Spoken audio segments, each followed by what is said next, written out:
you need to really be aware at that time is that it is, there's a lot of discussion which goes on with bankers, and over the years I've seen there are two banks in the country which continue to follow that practice. The issue which you need to be aware is that one, has that policy been consistently followed? I'm not going into merit or demerit of that policy because RBI has sometimes commented, but they have also not come out with a clear indication on what is their view. But if the banks have that policy, then it has to be consistently followed. And if the creditors have to be deducted, then over and above what was assessed at a certain point of time. So let us say at the point of time the drawing power was computed, let us say the creditors were 10 crores.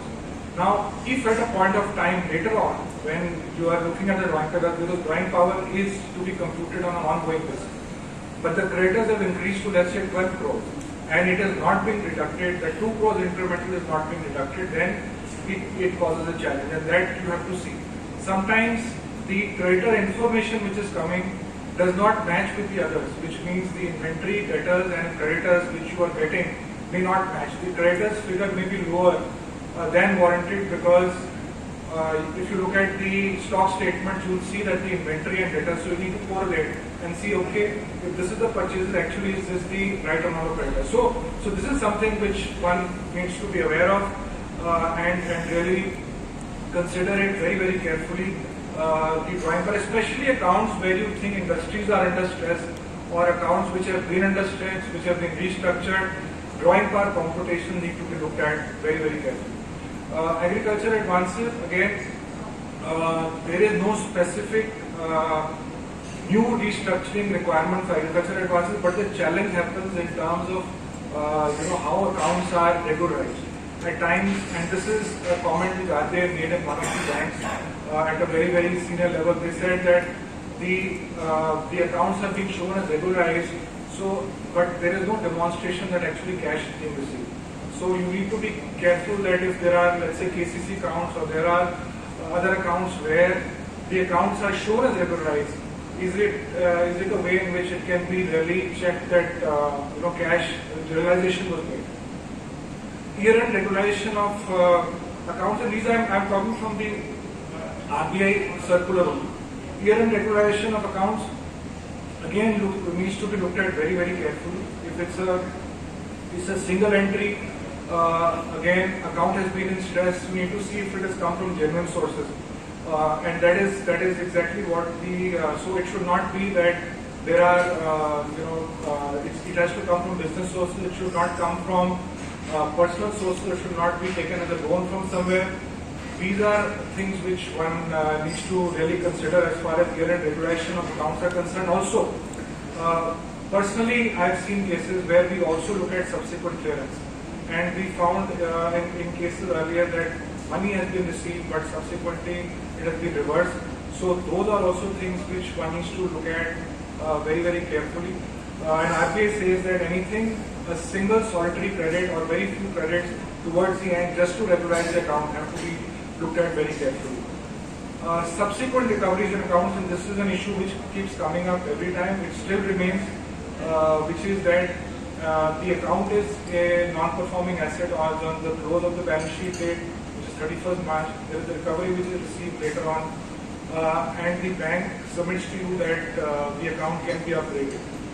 If you look at the accounting standard 4 and you look at what is the RBI spirit of the guidelines, there is no way you can change. So this is a non-adjusting event, and you cannot upgrade the account post recovery, post receipt of recovery after the balance sheet date. So that is again something which one needs to bear in mind.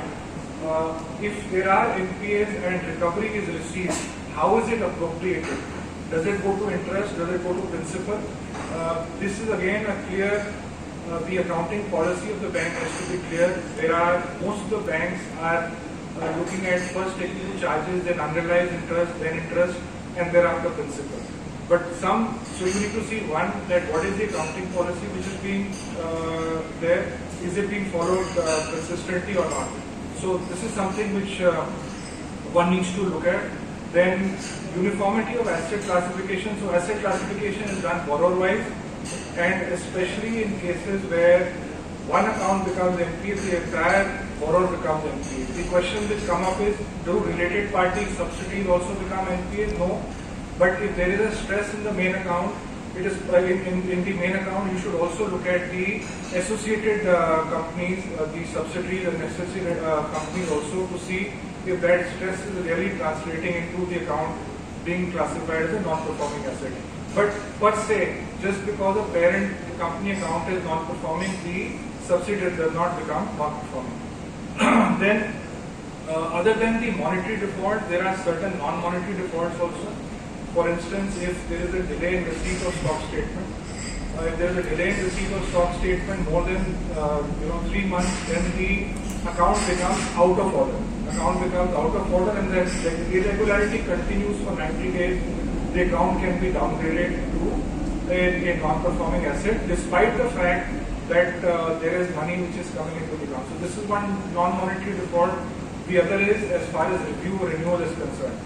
So if the account is due for review or renewal and it is not reviewed or renewed in that time period, again post 180 days that account has to be classified as an NPA. And the RBI has come up with a new circular now, because there were a lot of cases where the banks used to do a short review and they used to keep on rolling it over and without doing a complete review. In a complete review, they are supposed to get all the financial information, look at all the details, and really then see whether the account is fit to be continued or not. Is there any change? Does the limit have to be changed? The interest rates have to change or not? So that was not being done, but now RBI has come out with a new circular where they have said that this has to be done, and it can only not be done in very exceptional circumstances. They have also said that it has to be part of the internal audit process. Also, the auditors also have to review this. So again, this non-monetary default becomes all the more important. There are two other non-monetary defaults. One is as far as the valuation of security is concerned. If there is a fall in the valuation of security, value of security falls drastically, more than 50%, then it needs to be downgraded to a doubtful asset. 10%, then the account needs to be classified as a loss asset. And the other non-monetary default would be not achieving the DCCO, which is the date of commencement of commercial operation. Despite the fact that the account is performing, but if they are not able to achieve, so they are supposed to now, large projects need to communicate when the project is going to commence. So, चाहे power project हो, कोई steel industry हो, जो भी हो, they need to communicate that this is our date of commencement of commercial production. And if that is not achieved, and this is a time when one also needs to look at that, because of this pandemic, there could be a lot of situation where one needs to be aware that the date of commencement of commercial production operation may not have been achieved. In that situation, unless there is a relaxation, because RBI has given various relaxations also, there are cases for infrastructure, there are cases for now real estate also, where they are given further relaxations. If that is not there, then the account will have to be downgraded, despite the fact that there is no monetary default. RBI has been talking about evergreening of accounts, and this is again one needs to look at carefully, because evergreening means that you keep on restructuring again and again, not classifying the account as or downgrading the account. So this is something which one needs to look at. Quick mortality cases, which means that account which turns NPA within 12 months of the disbursement of the loan. So these again in LFR also they are asking now to report on. So we need to be very, very careful, because ultimately the question will be asked from the auditor who was at that time when the account was sanctioned. Because if the account turns bad, then the RBI would like to know what was the due diligence which the bank did, and whether there was an account which was taken over, what was the credit rating at that time, what was the assessment which was done, and all this one needs to look at. Valuation of security, again I have already mentioned, one needs to look at very carefully, and RBI has commented in various their inspection reports that why is it that when the loan is given, the security is at an X figure, and when the account turns NPA, you don't even realize 50% of that security. So these are questions, and also in terms of LFR, this is aspect which one needs to relook at and be very careful. So just a quick snapshot on IRAC norms. If anybody quickly has any questions, I'd be happy to take. I know I've just taken anything on IRAC norms or any thoughts, anything. I'll be happy to take. I'll take a pause and then we'll move on to the COVID-19. So, anything?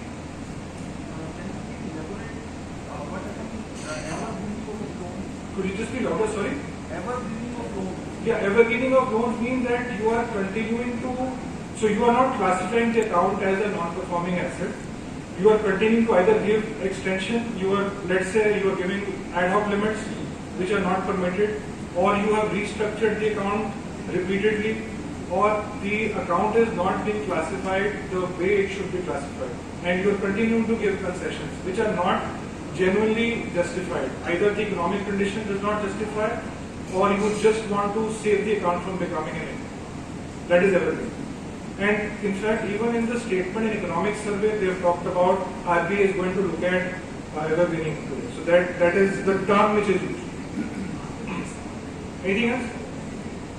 And how it is different for year-end regularization of accounts? Let's say if certain transactions are just moving on just to bring out from NPA, then how it is different from year-end regulation? So year-end regulation is a one-off event. Evergreening is that you are continuously doing that. You are continuously doing that, and on an ongoing basis. Year-end is a particular paragraph in the circular, IRAC circular, where they talk about year-end, because they are saying that you need to be careful at that stage because banks may use any means to regularize the account in some way, and a solitary credit or a few selected credits need to be looked at. So that is one. Evergreening is on a continuous basis. Okay? Haji, please. Just a little louder, please. Thank you. Can I just call somebody? Avinash, your battery is running low. The laptop. Avinash, please.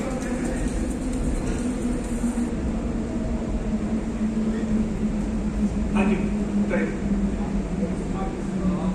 Mostly the branches, cash credit accounts, so short-term living, and no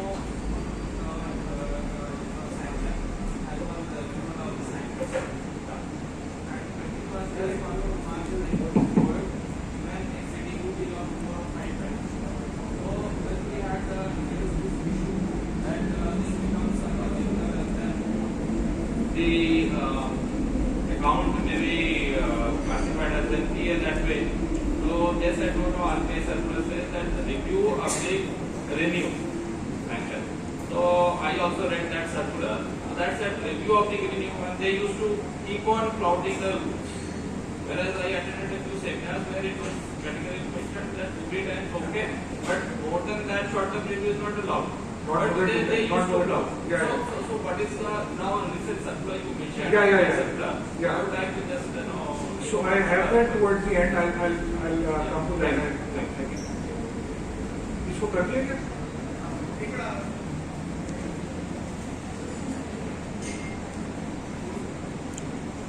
Actually, let me, without even looking at, I'll come to the circular, but what the circular really says is that they've accepted this practice, that what the banks are doing, and they said it's incorrect.